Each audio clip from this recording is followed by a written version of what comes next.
After 2 weeks in South Georgia and a week in the Falklands, the next port of call was Argentina for 2 weeks of walking. The first destination was El Chaltén. El Chaltén is a village within Los Glaciares National Park. It's the gateways to trails surrounding the peaks of Cerro Torre and Mount Fitzroy. The iconic walk is from El Chaltén to Laguna de los Tres viewpoint, with hope of seeing Mount Fitzroy mirrored in the laguna below. We took the walk, but sadly we didn't get the iconic views. We undertook the walk on a damp, wet day, and the mountain top was covered in mist, which really basically meant we didn't get to stand there and see the reflection.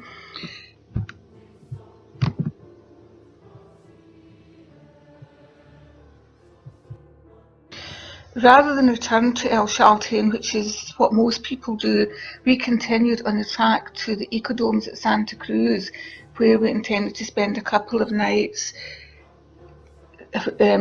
rising at dawn to look at views of Fitzroy and also to do a walk while we were there. Ecodomes were really lovely and a beautiful location, and I really enjoyed it.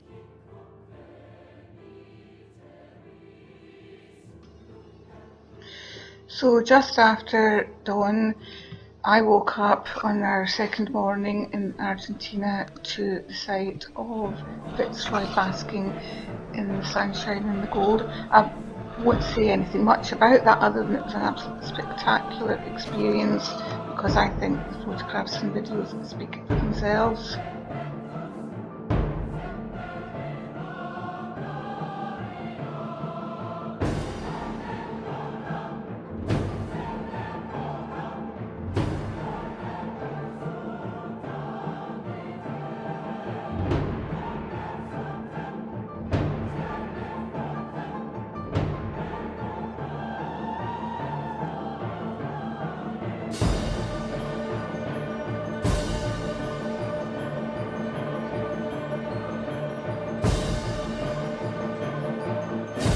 The second day of walking was to a very basic and remote refugio called Piedra del Frio. The walk was quite a simple one along mostly basic, really good trails. However, I really enjoyed the walk, and I really particularly enjoyed the views of the mountains and the glaciers as we were passing. It was just really an interesting day, and there weren't many people on the trail because it wasn't really one of the kind of iconic walks, so it was really nice to be able to walk mostly on our own and just really take in all the scenery and all the views. And just to enliven up the walk, there were a couple of interesting bridges to cross. The refugio we got to was, as I said, very basic, and although it had a lot of food advertised on the wall outside, in fact there was really only about one thing that was available. I really enjoyed seeing this chess set made of paper. On the return journey, we were entertained by this woodpecker chopping and chomping away at the tree. And we also found this thing called Indian bread. Indian bread, I don't know how the Indians are the original people from the area discovered this, but that kind of bulbous thing there breaks down into a kind of floury paste that the Indians used to make into bread, which was amazing. And then on the second morning at camps, we were just entertained, amazed by this absolutely fantastic display of sunrise again over Mount Fitzroy. And again, I'll just leave the pictures and the video to tell its own story.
So after an early morning start to get up to watch dawn over Mount Fitzroy for a second time and a very early breakfast, we then took a bus back to El Chaltén, booked into our hotel, and then took this absolutely fantastic walk to Limodel Piaggio Tumbado. I'm not sure if I'm saying that right, but this walk was absolutely incredibly beautiful. It was a very iconic walk with totally sheer mountains that you could see on all sides, and I absolutely totally loved every minute of it. But I have to say, I also really enjoyed the previous day's walk because this walk was much more popular, with more people. You were sharing the ambience of the place with loads and loads and loads of other folk, whereas on the previous day you felt much more of a sense of, I have this mountain to myself. However, I absolutely totally loved every minute of this walk, and getting to the top was amazing, seeing all the scenery was amazing. It was just absolutely totally magical. So after a few days exploring the area around El Chaltén and Fitzroy, we took first a bus and then an aeroplane to Bariloche. Bariloche is another famous area for hill walkers, a starting point to explore the hills, and that is what we did on the next part of our adventure in Argentina. Well, El Chaltén had a feeling of a frontier town. San Carlos de Bariloche is a big city with all the usual tourist attractions and activities there. You have to register at this building and this building to be able to do the walking from Bariloche, and one of the famous walks is to go to different refugios and spend a night in different refugios. So we had a day, having arrived there, exploring the city and visiting this children's cafe, which was quite amusing, and then finding out a bit about the culture of the place, the cathedral, visiting the cathedral, etc. It's a lovely city, and one which was really nice to explore, but the main reason for being there, of course, was in order to be the gateway to us going hill walking, which is what we did in the next few days.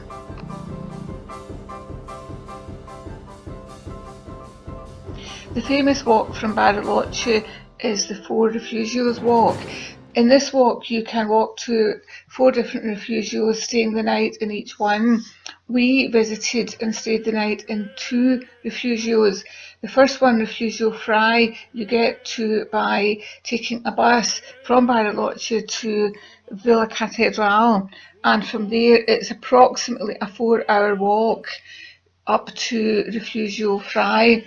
Refugio Frei itself is located in an absolutely beautiful spot with mountains all around and with a loch at the base of it, or the base of the mountains.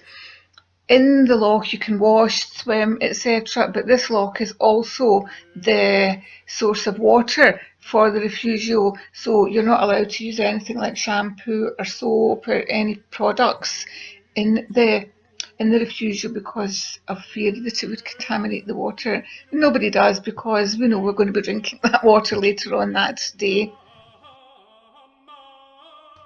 The second refugio we visited was Refugio San Martin. Unlike Refugio Frei, the walk to Refugio Frei, which was a very simple walk, the one to Refugio San Martin from Frei is challenging, involving scrambling and exposed ridges.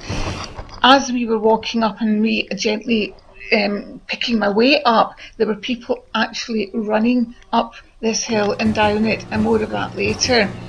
Refugio San Martin is also located on an absolutely beautiful loch with mountains around, and my guess is that all of the refugios, because they're high up in the mountains, have a similarly spectacular views.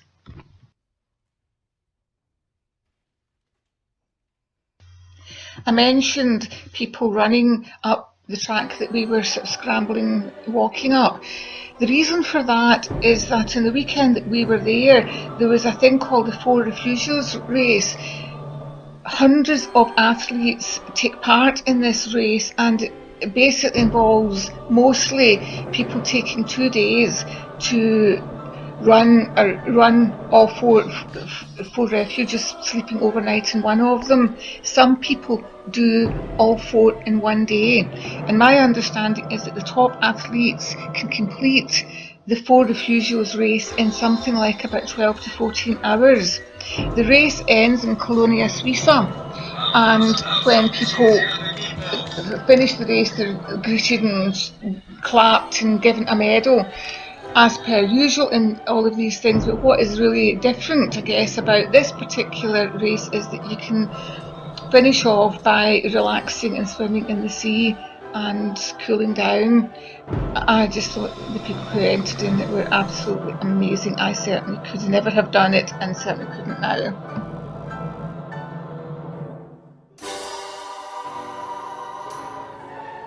One of the must-do things when you visit Bariloche is to cycle the Chacha Peninsula. You take a bus out to the beginning of the peninsula, hire a bicycle, and it's about a 4 or 5 hour cycle ride around the peninsula. There are various places to stop for lunch, etc., but towards the end there's a really famous 5-star hotel, the Chacha, or I called it La Roland Hotel. We went in there for a cup of tea, coffee, glass of wine, I don't know what it was, and we ended up staying the night there because it was just so lovely. Another interesting thing to do when you're in Bariloche is to take one of the boat trips from Chacha Peninsula out to Victoria Island and Arianes Forest. The boat trips are very commercialised and quite busy and basic, but they are really, really interesting.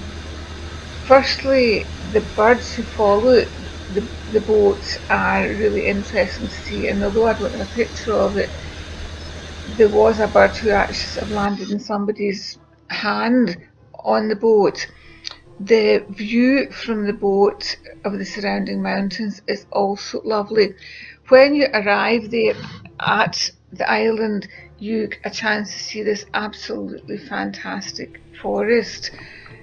You can go on a guided tour where they explain the whole thing to you, or you can just go on your own. I chose to go on my own because I just wanted to take in the beauty of it on my own without lots of crowds of people, and that is a good thing to do. But I guess the guided tour is also a good thing to do, because on the guided tour you'll hear about the island, about the trees, etc.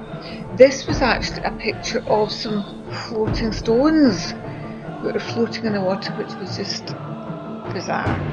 So a great day and even afternoon was had.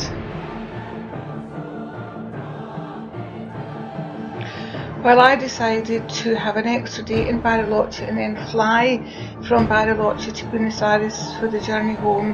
Mike decided he wanted to go by train and bus from Bariloche to Buenos Aires on the Patagonia Express, which apparently is a famous train and is sort of one of these kind of iconic train journeys. Mike really likes trains, so he was really interested in going on the train. I'm not that fussed about trains, so I decided to stay for an extra day in Bariloche.